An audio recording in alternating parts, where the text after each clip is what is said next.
The Johnson Wax Program with Fibber McGee and Molly.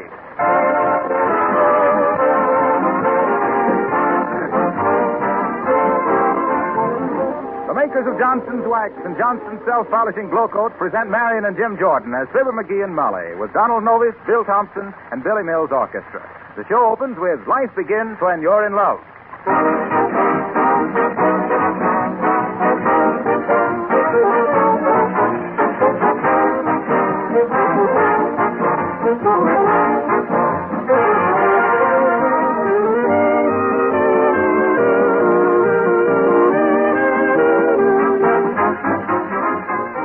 Are the colors of your kitchen linoleum as bright and fresh as the day you first picked it out, or have they become dull and faded? Do you know the easy way to keep the colors of linoleum bright and cheerful? The answer, with Johnson's Self-Polishing Glow Coat. Glow Coat turns a dull, lifeless floor into a beautiful floor in 20 minutes. It requires no rubbing or buffing. That's why it's called self-polishing. And that's just one of the reasons why Glow Coat has become America's #1 floor polish. You can use Glow Coat on your varnished or painted wood floors, too. It gives a hard, gleaming polish that's easy to keep clean and spotless. If you spill something on a floor protected with Glow Coat, you simply mop it up with a damp cloth. Now, if you aren't using Glow Coat on your linoleum floors, order some tomorrow from your dealer. Remember the name, GLO-COAT. Johnson Self-Polishing Glow Coat.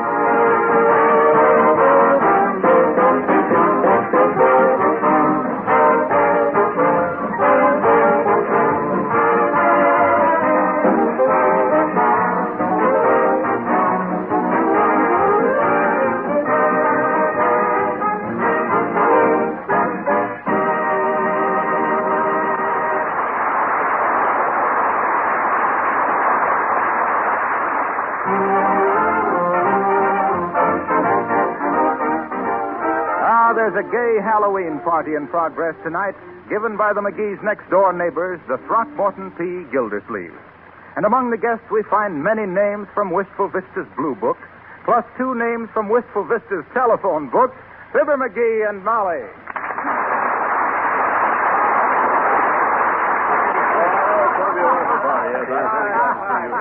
Well, it's quite a party, ain't it, Molly? Ah, certainly is, McGee. But stop blowing cigar smoke in my face, dearie. Oh, excuse me. I thought you'd like it. This is one of the best cigars. Oh, there, McGee. Hello, Mrs. McGee. Mighty glad you could come over tonight. Well, thank you, Mr. Gildersleeve. It's a lovely party. I'll have to hand it to you, Gildersleeve, for thinking up clever games to play. Clever game? Yeah, like hiding the cigars. How'd you ever think of hiding them in the bottom drawer of your dresser? Why, McGee, you had no business snooping in Mr. Gildersleeve's dresser. Oh, that's quite all right, folks. Always glad to have the guests make themselves at home. That's what I figured. If you'd like to check over my last bank statement, McGee, you'll find it in the desk in the library. You must be mistaken, Gildersleeve. I didn't see it, and I went all through that desk when I was looking for the cigars. Heavenly days, McGee, don't be so snoopy. Hi, Snoopy, I'm just alert. Incidentally, Gildersleeve, there's a letter on your desk from your tailor.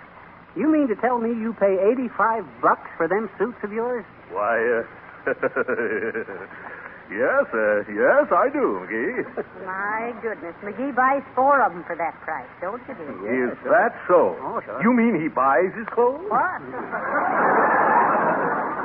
Well, if you'll excuse me, folks, I'll see how the other guests are getting along. Have a good time. What does he mean, do I buy my clothes? Where does he think I get them? Well, if you get him where I think he thinks you get him, I think you'll think twice about asking. You mean you think I don't get them? Well, hello there, Molly. Hello, Fibber. Gee, we're having fun. What are you doing, Miss Wilcox? Oh, playing games. Come on in the other room. Boomer's going to do some sleight-of-hand tricks. Oh, swell. Come on, McGee. Now, ladies and gentlemen, for my first astounding bit of wizardry, I take this $5 bill. Don't seem to have a $5 bill. Will someone from the group pass me a $5 bill? Why, a $5 bill, Boomer? Can't you do it with a 1? Certainly not. 5 is a magical number. 5 pennies and a nickel, 5 nickels and a quarter, and 5 quarters in a dollar and a quarter. Thank you, Mr. Wilcox. Thank you, Tucker. Now, watch me closely. Presto, abracadabra, zingo. And the bill has disappeared. entirely without the use of mirrors or concealed wires. Thank you. That's very good. Oh, now, quiet, please. Now, with another simple twist of the wrist, I might say a slight pang of regret, I will restore the $5 bill. Presto, abracadabra, zingo. And here, well, must have made a slip somewhere. Can't seem to bring it back. Oh, no, you don't, Boomer. Fork over that fin. Come, uncouth. Surely you're not accusing Horatio K. Boomer of chicanery. Have your $5 right here someplace. Now, where can I put that $5 bill? Let me look through my pocket. That guy's so light-fingered he has to stick his hands under an anvil to get a manicure. And they better keep an eye on the anvil, too. Now, let me see. $5 bill, $5 bill. Where can I put that $5 bill? Ah, here it is. No, it isn't either. That's a photograph of my cousin Guernsey Boomer. Good heavens, bow-legged, isn't he? Not naturally, my dear, but he's been ridden out of town on a rail so often his knees have lost touch with each other. Now, let me see. Here's an advertisement for asbestos seat covers. Very handy for driving hot cars. Package of corn remover. Here, give some to your scriptwriter. Postcard from Minnie the Moocher. Ha-ha, the dear girl. Says she's now a facial masseuse in Texas. The little panhandler. Small bottle of mint sauce in case I want to take it on the lamb. And a check for a short beer. Well, imagine that. No $5 bill. Wonder if it could have blown out the window. I'll blow out the door and see.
Gildersleeve show you his new automatic phonograph that plays both sides of 12 records without stopping? Yeah, wonderful, ain't it? Wonderful. Why, it's almost human. I'll say it is. Just out of curiosity, I dropped the sleeping tablet in the needle box, and it's been playing A Man in His Dream for 20 minutes. Well, hello there, Johnny. Hello, daughter. Quite a party, ain't it? Yes, it certainly is, Mr. Oldtimer. Hey! He says, yes, it is. People go to parties for the same reason bald-headed guys go to burlesque shows. They at least have the illusion of letting their hair down.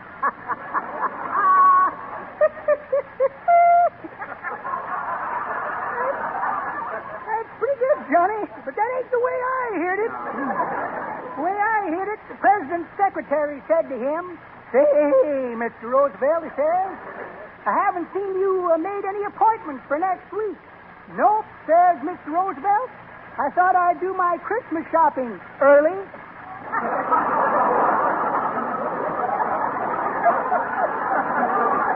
Well, I gotta go in the other room, Johnny. They're bobbing for apples, and I gotta get my girl out of there. She's a pippin'.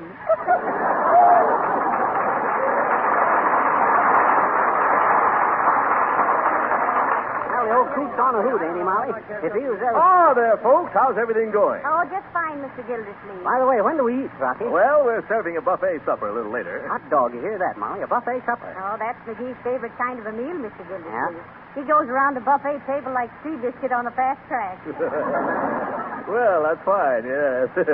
Or is it? But before we have dinner, folks, we're going to have a little more fun. Mrs. Uppington's going to tell somebody's fortune. Oh. Yes, they're drawing names in the other room now to see who the lucky man is. Huh?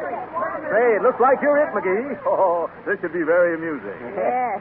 It's the first party we ever went to where McGee stuck out his hand instead of his neck.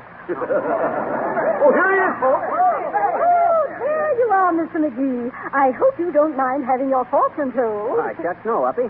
As the chicken says when he busted out of the egg, I guess the future is worth taking a peek at. Which hand do you want to read? Well, that depends, Mr. McGee. Are you right or left-handed? Well, I think he's left-handed. He reached for the lunch check with his right hand today and fumbled terribly. Well, then give me your left hand, Mr. McGee. Okay, here you are. Paw, meet Mrs. Uppington. Mrs. Uppington, my paw. How do you do? I'm very glad. Oh, my, that was a joke, wasn't it? Oh, now wait till I put on my glasses. I didn't have them on the last time I told a man's fortune, and I was horribly embarrassed, you know. Why, Mrs. Uppington? Oh, my dear. He had pigskin gloves on, and I told him I could see him lying on a plate with 2 fried eggs and a piece of toast.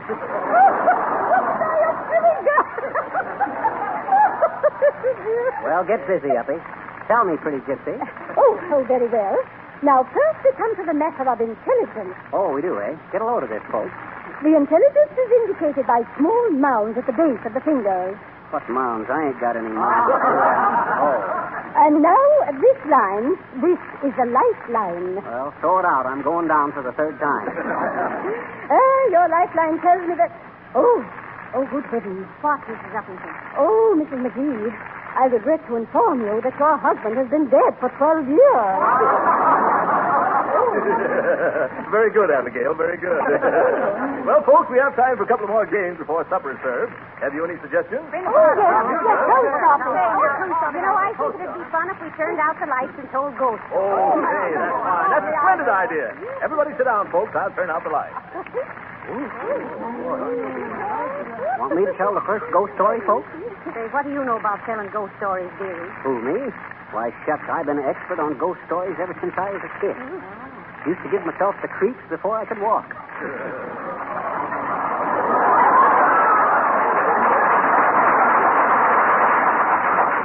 I made quite a study of ghost stories. Got so every time I'd walk into somebody's yard, folks would shake their heads and look grave.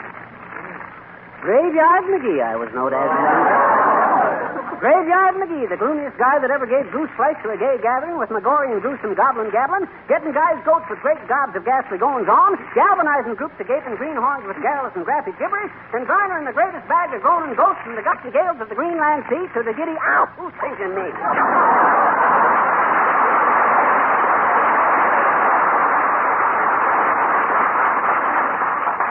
McGee, if you know so much about ghost stories, you go ahead and tell one. Okay, well, now let me think of Hey, it. I know one. Shall I tell it? Go ahead. Okay. Well, it happened one night when I was driving through the swamps of Louisiana, when suddenly my engine went dead. And there I was stranded miles from nowhere, and a storm coming up. I had to find shelter somewhere, so I walked up the road to a deserted-looking, ramshackle old house. But before I could knock, the door swung slowly open.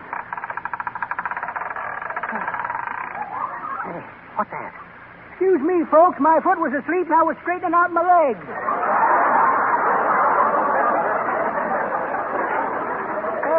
Go ahead, Johnny. Well, as soon as my eyes got used to the darkness, I heard a hollow voice say, "Where's my head?" Hey, Mr. Wilcox, weren't you horribly perturbed? Was I? My nerves were waving back and forth like windshield wipers. But I took myself in hand and I said, "I'm sorry, buddy, but I haven't got your head. Where'd you lose it?" And the ghost said, "Right in this house. I came home one day, and when I saw the kitchen floor looking so dull and dingy, streaked and worn, I flew into rage. Oh, sure. I lost my head and bawled my wife out something terrible. Gee, I wish I hadn't done it, because I know now what I should have done. But by that time, I had the door open again, and I ran like the dickens. Well, what was the point of that story, Mr. Wilcox? Well, the point is that if you're haunted by the appearance of dull, faded, hard-to-clean linoleum floors, just try Johnson's Glow Coat. The no-rubbing, no-buffing floor polish that's so easy to use and keeps linoleum looking new indefinitely. And not only that... Okay. You've pulled the plug, now get out of the tub. Turn the lights on, somebody. Just a moment, folks. I think supper's ready, so if you want to step into the dining room...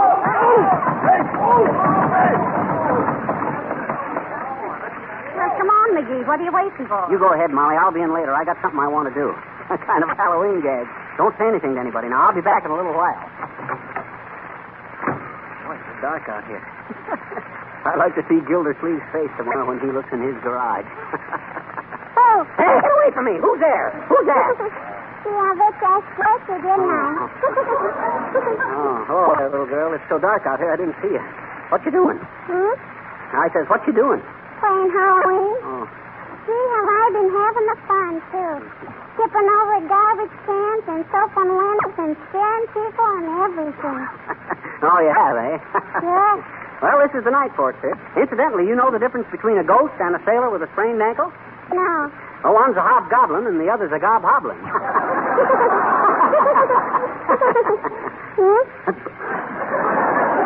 I says one is a Oh, never mind. You run along and have your fun, sis. I got some private business to attend to. What you gonna do? What you gonna do? Never you mind now.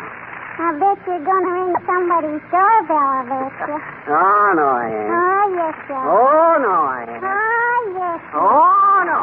Listen, sis. You run along and have your fun, and I'll go and have mine. Oh, why don't you let me go with you, Please, why won't you, Dab's at it because I can't let... Don't talk so loud, sis. Now, listen, you know whose garage this is? Sure. It's Mr. Gildersleeve, I bet you. That's right, and I'm Mr. McGee. I live right next door here. Sure. I'm going to play a Halloween trick on Mr. Gildersleeve.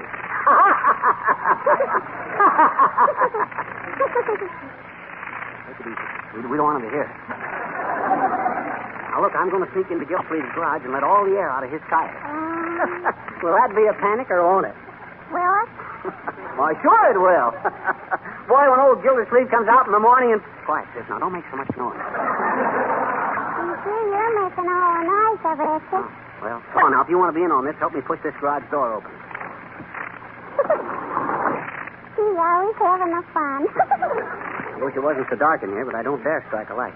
Now, look, sis. You let the air out of the tires on that side, and I'll do the same on this side. You know how to let the air out? Sure. I let the air out of 5 cars already tonight, I bet you. Okay, go ahead. Yeah, that's it. Gee, isn't this a dandy idea, mister? I thought it was pretty good myself, sis. But don't you ever tell him. Hey, mister, the tires are flat on this side. Okay, same here now, sis. Now, remember, this is a secret between you and me. Yeah. I got to get back to the party now. Okay. You know any more riddles, mister? Huh? No, I don't know any more riddles. I do. Huh? What's the difference between a peanut butter sandwich and a policeman? Peanut butter sandwich and a policeman.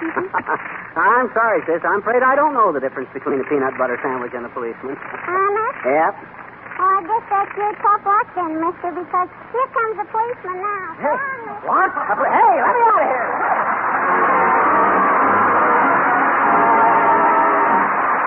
Folks, Donald Novis sings With a Song in My Heart. With a song in my heart, I behold your adorable face. Just a song at the start, but it soon is a hymn to your grace. When the music swells, I'm touching your hand. It tells that you're standing near. And at the sound of your voice, heaven opens its portals to me. Can I help but rejoice that a song such as ours came to be? But I always knew I would live life through with a song in my heart for you.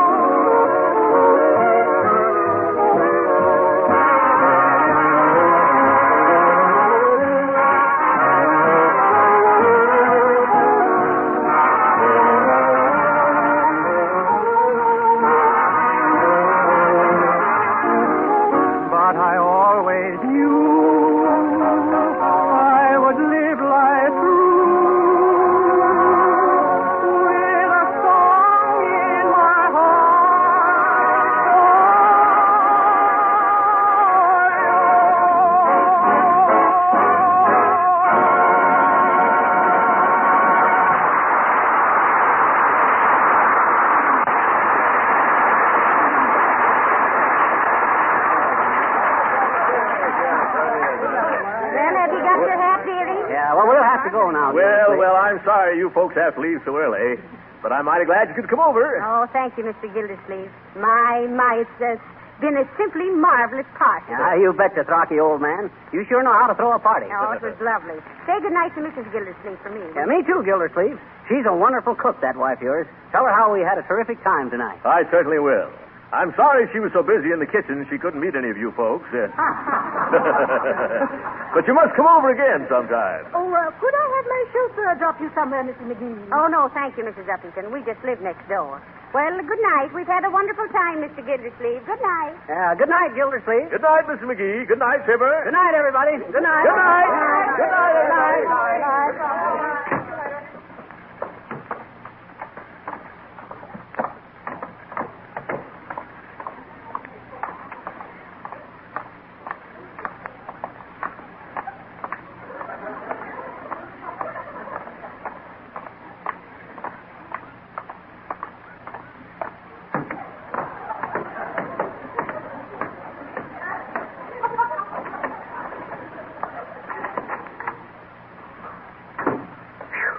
Boy, what a lousy party.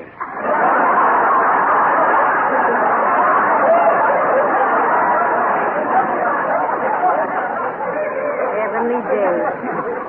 Whoever told them they knew how to entertain? Yeah. Old Gildersleeve and his expensive cigars. Look at him. Dry as a bone. All 10 of them.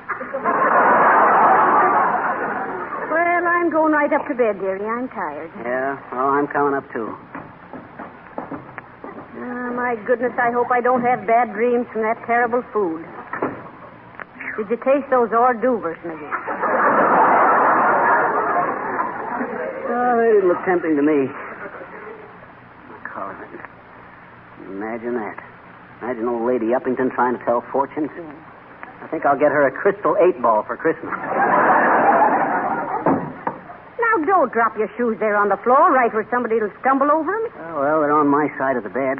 I'll be the one to stumble over them. Hand me my cold cream, dearie. Okay. Thanks. Did you notice the cheap towels in the bathroom?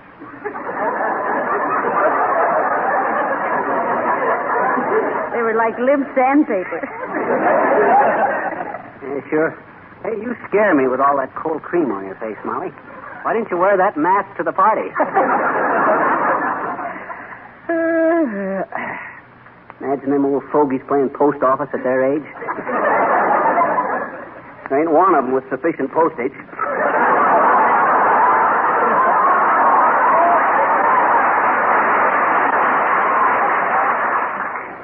What time I set the clock for? Oh, not too early, dearie. I'll want to sleep a while in the morning. Me too, after a night like that. That ghost story of Mr. Wilcox. Yeah.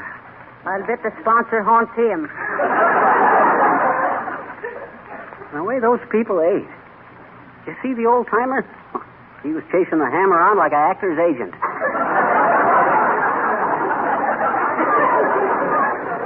Hey, this underwear don't fit as good as it did a few years ago, Molly.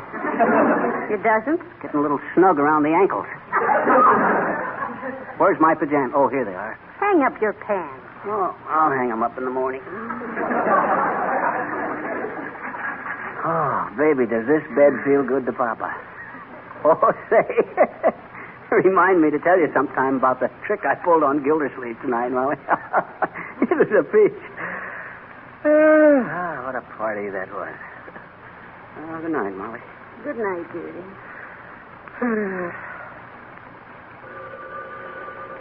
Oh, I wonder who that is at this time of night.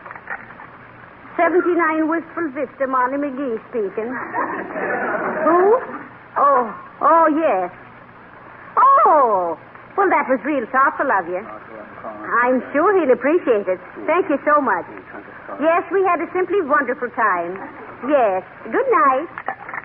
McGee, that was Mr. Gildersleeve. What'd that stuffed shirt want? Well, he really did you a favor. He said he forgot to tell you while you were over there. Forgot to tell me what?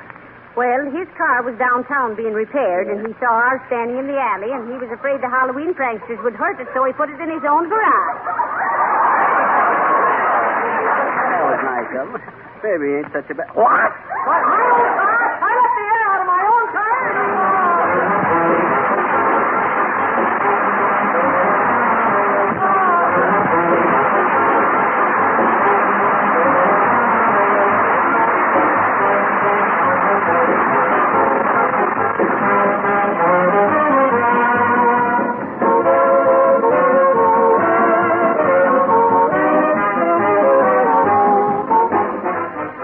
and Molly will be back in just a moment. Look down at your floors for a moment. Is there anything in your entire home that gets such hard wear? No wonder they need wax protection. No floor finish like a varnish, shellac, or paint can stand up forever against the constant attack of scuffing and scraping shoes and sharp heels. These finishes themselves need the protection of a tough material that can be quickly and easily renewed. And that material is Johnson's wax. Certain floor areas, such as halls and around doorways, get more wear than others. With Johnson's wax, these traffic areas can be touched up and re-waxed without waxing the entire floor. In addition to providing this money-saving protection, Johnson's wax gives you rich, mellow, beautiful floors that add charm to your entire home. With every application, this beauty increases while your housework decreases, because waxed floors never need scrubbing, and they're easiest of all floors to keep clean. Ask your dealer for genuine Johnson's wax, paste or liquid, in the familiar red and yellow package.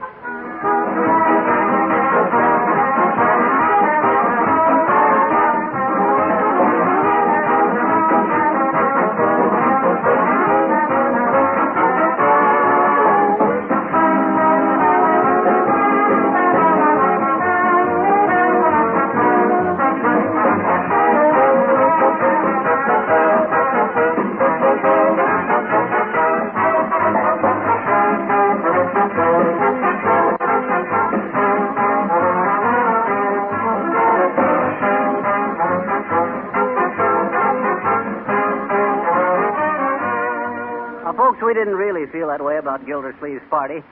We just wanted to give you an idea of what we think happens after one of our parties. Incidentally, Molly, there's one game we didn't play over there tonight. What was that, dearie? Pin the tail on the elephant. You mean on the donkey? Oh, no, Gildersleeve's a Republican. Oh. Good night. Good night, all.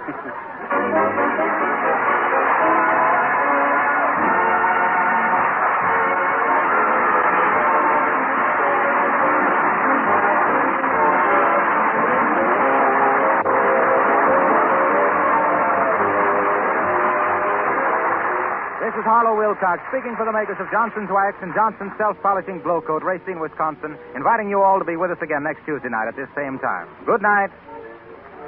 Heard on the program tonight were Are You Having Any Fun from George White's Scandals and Ding Dong the Witch is Dead from The Wizard of Oz. This is the National Broadcasting Company.